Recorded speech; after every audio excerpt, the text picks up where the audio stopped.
नमस्कार दोस्तों, कैसे हैं आप सब। मैं हूं सुनील और आप देख रहे हैं कौनसल मैथ्स। दोस्तों, आज की वीडियो में हम शुरू करने वाले हैं सीटेट 2012 का प्रीवियस ईयर क्वेश्चन पेपर। और इस वीडियो में हम सीडीपी के 15 महत्वपूर्ण प्रश्नों को लेंगे।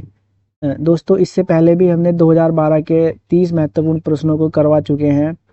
वो हमारा हुआ था सितंबर 2012 में। और ये वाला एग्ज़ाम हमारा हुआ था 29 जनवरी 2012 में। तो इस वीडियो में हम 15 महत्वपूर्ण प्रश्नों को लेंगे। देखते हैं हमारा पहला प्रश्न। तो पहला प्रश्न है हमारे पास, जब बच्चा फेल होता है तो इसका तात्पर्य है कि बच्चों ने उत्तरों को सही तरीके से याद नहीं किया है, बच्चे को प्राइवेट ट्यूशन लेनी चाहिए थी, व्यवस्था फेल हुई है, बच्चा पढ़ाई के लिए योग्य नहीं है। तो दोस्तों, ऑप्शन नंबर सी इसमें हमारा करेक्ट आंसर है, व्यवस्था फेल हुई है। अगला प्रश्न है हमारे पास, शिक्षण से अधिगम पर बल देने वाला परिवर्तन हो सकता है। तो ऑप्शन है हमारे पास, बाल केंद्रित शिक्षा पद्धति अपनाकर, रटने को प्रोत्साहित करके, अग्र शिक्षण की तकनीक अपनाकर, परीक्षा परिणामों पर केंद्रित होकर। दोस्तों, ऑप्शन नंबर ए इसमें हमारा करेक्ट आंसर हो जाएगा, बाल केंद्रित शिक्षा पद्धति अपनाकर। ठीक है, बच्चों को प्रायोरिटी देनी है हर चीज़ में, तो बाल केंद्रित शिक्षा पद्धति अपनाकर। ऑप्शन नंबर ए इसमें हमारा करेक्ट आंसर है। अगला प्रश्न है हमारे पास, बीजों का अंकुरण संकल्पना। टॉपिक है बीजों का अंकुरण संकल्पना के शिक्षण की सबसे प्रभावी पद्धति है। तो इनमें से कौन सी है होगी ये बताना है। ऑप्शन है हमारे पास, विद्यार्थियों द्वारा पौधे के बीज बोना और उसके अंकुरण के चरणों का अवलोकन करना, श्यामपट्ट पर चित्र बनाना और वर्णन करना, बीज की वृद्धि के चित्र दिखाना, विस्तृत व्याख्या करना। ऑप्शन नंबर ए इसमें हमारा करेक्ट आंसर हो जाएगा, विद्यार्थियों द्वारा पौधे के बीज बोना। तो वो खुद से बीज बोएंगे, ठीक है, और उसके अंकुरण के चरणों का अवलोकन करेंगे, तो वो सबसे प्रभावी पद्धति होगी। ऑप्शन नंबर ए इसमें हमारा करेक्ट आंसर है। अगला प्रश्न है हमारे पास, समावेशी शिक्षा। तो समावेशी शिक्षा के बारे में बताना है। कक्षा में विविधता का उत्सव मनाती है, दाखिले संबंधी कठोर प्रक्रियाओं को बढ़ावा देती है, तथ्यों की शिक्षा मतारोपण से संबंधित है, हाशिए पर स्थित वर्गों से शिक्षकों को सम्मिलित करने से संबंधित है। तो दोस्तों, ऑप्शन नंबर ए इसमें हमारा करेक्ट आंसर हो जाएगा। ठीक है, कक्षा में विविधता का उत्सव मनाती है। ठीक है, तो कक्षा में अलग अलग विविधता से आए हुए बच्चे होते हैं, मतलब हर वर्ग से। तो समावेशी का मतलब क्या है, हर एक बच्चे को साथ लेकर चलना, समान शिक्षा देना सभी को। तो ऑप्शन नंबर ए इसमें हमारा करेक्ट आंसर है। अगर यहाँ पे शिक्षकों की जगह विद्यार्थी होता तो हमारा बेस्ट ऑप्शन ये होता। ठीक है, यहाँ पे होता हाशिए पर स्थित वर्गों से विद्यार्थियों को सम्मिलित करने, फिर हमारा ये वाला करेक्ट आंसर हो जाता। यहाँ पे कौन सा है हमारा, विविधता का उत्सव मनाती है, इसलिए ऑप्शन नंबर ए हमारा करेक्ट आंसर है। अगला प्रश्न है हमारे पास, किस प्रकार के प्रश्नों को वस्तुनिष्ठ प्रश्नों की श्रेणी में रखा जाता है। वस्तुनिष्ठ बोलते हैं ऑब्जेक्टिव टाइप, जिस टाइप के प्रश्न हमें सीटेट में देखने को मिलते हैं, ऑप्शनल 4 ऑप्शन होते हैं, इन्हीं को क्या बोलते हैं, वस्तुनिष्ठ प्रश्न। तो लघु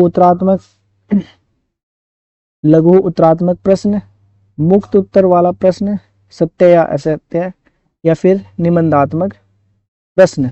ऑप्शन नंबर सी इसमें हमारा करेक्ट आंसर है, सत्य या असत्य। ठीक है, वस्तुनिष्ठ प्रश्नों को किस श्रेणी में रखा जाता है, सत्य या असत्य वाली श्रेणी में रखा जाता है। अगला प्रश्न है हमारे पास, निम्नलिखित में से कौन सी प्रगतिशील शिक्षा की विशेषता है। तो ऑप्शन है हमारे पास, केवल प्रस्तावित पाठ्य पुस्तकों पर आधारित अनुदेश, परीक्षा में अच्छे अंक प्राप्त करने पर बल, बार बार ली जाने वाली परीक्षाएं, समय सारणी और पढ़ने की व्यवस्था में लचीलापन। तो दोस्तों, ऑप्शन नंबर डी इसमें हमारा करेक्ट आंसर है, समय सारणी और बैठने की व्यवस्था में लचीलापन। अगला प्रश्न है हमारे पास, एक शिक्षक प्रश्न बनाने के बाद यह जांच करता है कि क्या प्रश्न परीक्षण के विशिष्ट उद्देश्यों की परीक्षा ले रहे हैं। वह मुख्य रूप से प्रश्न पत्र के बारे में चिंतित है। तो इनमें से बताना है कि किस बारे में वो चिंतित है मुख्य रूप से। ऑप्शन है हमारे पास संपूर्ण विषय वस्तु को शामिल करने, प्रश्नों के प्रकार, विश्वसनीयता या वैधता। ऑप्शन नंबर ए इसमें हमारा करेक्ट आंसर है, संपूर्ण विषय वस्तु को शामिल करने। ठीक है, अगला प्रश्न है हमारे पास विवेचनात्मक शिक्षा शास्त्र का यह दृढ़ विश्वास है कि शिक्षार्थियों को स्वतंत्र रूप से तर्कना नहीं करनी चाहिए। बच्चे स्कूल से बाहर क्या सीखते हैं, यह अप्रासंगिक है। शिक्षार्थियों के अनुभव और प्रत्यक्ष महत्वपूर्ण होते हैं। एक शिक्षक को हमेशा कक्षा कक्ष के अनुदेशन का नेतृत्व करना चाहिए। ऑप्शन नंबर सी इसमें हमारा करेक्ट आंसर है। अनुभव और प्रत्यक्ष रूप से क्या होते हैं, महत्वपूर्ण होते हैं। किसके, शिक्षार्थियों के अनुभव और प्रत्यक्ष महत्वपूर्ण होते हैं। ऑप्शन नंबर सी इसमें हमारा करेक्ट आंसर है। अगला प्रश्न है हमारे पास विद्यालय आधारित आकलन मुख्य रूप से किस सिद्धांत पर आधारित होता है। ऑप्शन है हमारे पास बाह्य परीक्षणों की अपेक्षा शिक्षक अपने शिक्षार्थियों की क्षमताओं को बेहतर जानते हैं। किसी भी कीमत पर विद्यार्थियों को अच्छे ग्रेड मिलने चाहिए। विद्यालय बाह्य परीक्षा निकायों की अपेक्षा ज़्यादा सक्षम है। आकलन बहुत किफ़ायती मितव्ययी होना चाहिए। तो ऑप्शन नंबर ए इसमें हमारा करेक्ट आंसर है। बाह्य परीक्षकों की अपेक्षा शिक्षक अपने शिक्षार्थियों की क्षमताओं को बेहतर जानते हैं।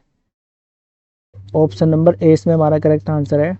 अगला प्रश्न है हमारे पास शिक्षार्थी व्यक्तिगत भिन्नता प्रदर्शित करते हैं, अतः शिक्षक को क्या करना चाहिए, इन ऑप्शन में से बताना है। तो ऑप्शन है हमारे पास सीखने के विविध अनुभवों को उपलब्ध करना चाहिए, कठोर अनुशासन सुनिश्चित करना चाहिए, परीक्षाओं की संख्या बढ़ा देनी चाहिए, अधिगम की एक समान गति पर बल देना चाहिए। तो ऑप्शन नंबर आपको पता है ए हमारा करेक्ट आंसर हो जाएगा। क्या आ रहा है, पॉजिटिव वर्ड, अनुभव को उपलब्ध कराना चाहिए। ऑप्शन नंबर ए इसमें हमारा करेक्ट आंसर है। अगला प्रश्न है हमारे पास निम्नलिखित में से कौन सा विकास का सिद्धांत है। तो इनमें से बताना है विकास का सिद्धांत कौन सा है। ऑप्शन है हमारे पास सभी की विकास दर समान नहीं होती, विकास हमेशा रेखीय होता है, यह निरंतर चलने वाली प्रक्रिया नहीं है, विकास की सभी प्रक्रियाएं अंतर संबंधित नहीं है। ऑप्शन नंबर ए इसमें हमारा करेक्ट आंसर हो जाएगा, सभी की विकास दर समान नहीं होती। ठीक है, ऑप्शन नंबर ए, हर किसी का विकास अलग अलग होता है। ठीक है, तो इसलिए ऑप्शन नंबर ए इसमें हमारा करेक्ट आंसर है। यह निरंतर चलने वाली प्रक्रिया नहीं है, ये भी गलत दे रखा है। विकास क्या है, निरंतर चलने वाली प्रक्रिया है। ठीक है, और विकास की सभी प्रक्रियाएं अंतर संबंधित होती हैं, इसमें भी नहीं दे रखा है, तो इसलिए ये ऑप्शन हमारे गलत है। हमारा ऑप्शन नंबर ए इसमें हमारा करेक्ट आंसर है।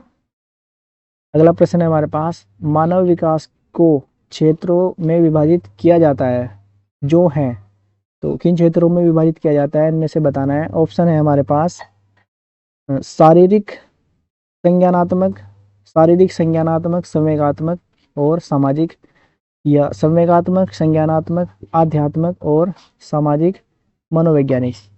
तो मनोवैज्ञानिक, संज्ञानात्मक, संवेगात्मक और सामाजिक, शारीरिक, आध्यात्मिक, संज्ञानात्मक और सामाजिक।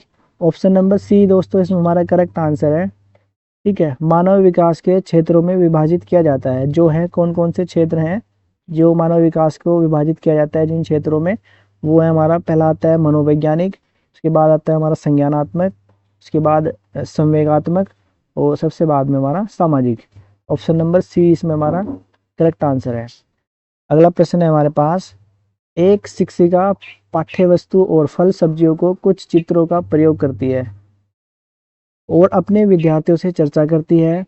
विद्यार्थी इस जानकारी को अपने पूर्व ज्ञान से जोड़ते हैं और पोषण की संकल्पना को सीखते हैं। तो यह उपागम डैश पर आधारित है, मतलब इन ऑप्शन में से किस पर आधारित है, ये बताना है।